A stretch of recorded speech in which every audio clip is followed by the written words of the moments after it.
Thank you for having me. This next 5 minutes won't be an easy topic. I start with my history here in Nepal. So I'm coming here running expeditions in Nepal 26 years ago, and we always had the ambition to make the safest expeditions on these beautiful mountains here in Nepal. And they are not only beautiful, they are only very dangerous. Mount Everest is one of the most dangerous environments, and we can see this every year. Some of you might heard or read in the media in recent days, there was a lot of fuss about our expedition, or one team in our expedition using xenon gas as a form of acclimatization to climb Mount Everest. They made a record by climbing from London to the summit of Mount Everest and back to London in 6 days and 13 hours. But the idea of this whole project was not to go for a record or to make a stunt. The idea was to give an outlook of how Mount Everest climbing and guiding could look like in the future. We used different forms of pre-acclimatization. We used hypoxic tents that can simulate altitude. And we used something very new, a medical gas called xenon. And this is what was the fuss in the media and what caused, obviously, an investigation from the Department of Tourism. And I want to start with making the facts right, because there was a lot of misinformation and rumors circling around.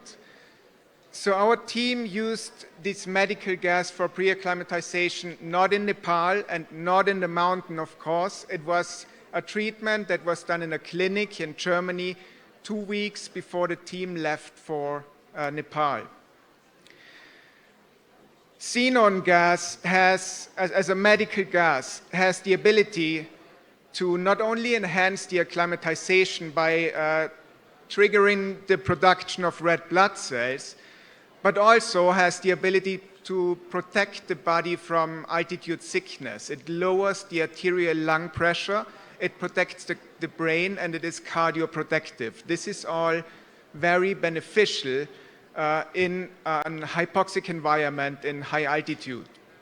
So what xenon is doing, it is not fastening your climb on Mount Everest. It is not doping. It is altitude medicine. It is a form of acclimatization. It is protecting the body. We have 2 major problems on Mount Everest. One is garbage, and one is too many people are dying up there every year. So when we had this expedition completed 4 days ago, and I heard about the investigation from the Department of Tourism, and the investigation says that we probably violated regulations, climbing regulations, and the investigation said also, or one of the criticisms is, that this could harm Nepal's tourism industry. So if we look at why people die on Mount Everest and how they die, there's one solution. We need better safety protocols. We need minimum quality standards for expeditions. We need minimum amounts of oxygen on the mountain for each person being there. We need a minimum qualification or training for every worker and guide who is on the mountain. And then I think this could lead to a lower fatality rate.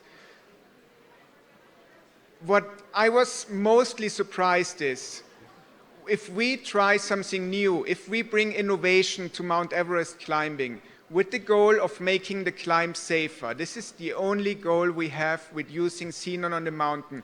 It makes the climb safer. It does the same that oxygen does. If you have a better acclimatization, your risk of getting altitude sick is lower. Your risk of dying on HAPE or haze is lower.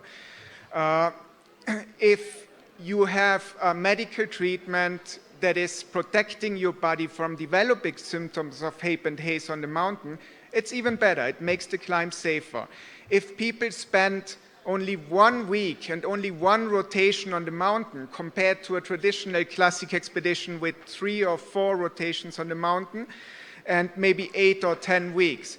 It is not only a reduced exposure time, which again makes the climb much safer, because risk on the mountain is always about exposure time. If you spend less time on the mountain, your risk is lower.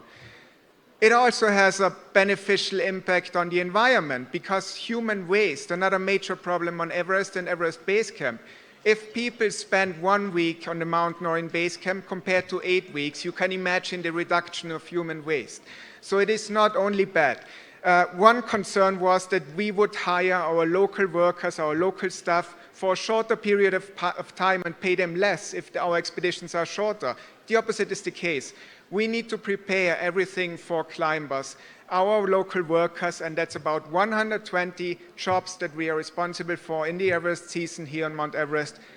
They are hired for the whole season and they get paid for the whole season, no matter how long our clients are here. We have different schedules if we have clients being here for 6 weeks, 3 weeks, or now for 1 week. The environmental impact is very positive. So I was surprised to be investigated for trying to make this industry safer. And I don't think that this is the intention of the Department of Tourism or of the Nepalese government. Their intention will definitely be to make climbing Mount Everest as safe as possible because we want to get Everest out of the negative headlines that we have every season here. Too many people die on Mount Everest. If Xenon is one tool that we can use in the future to make it safer, that's the way to go. Thank you very much.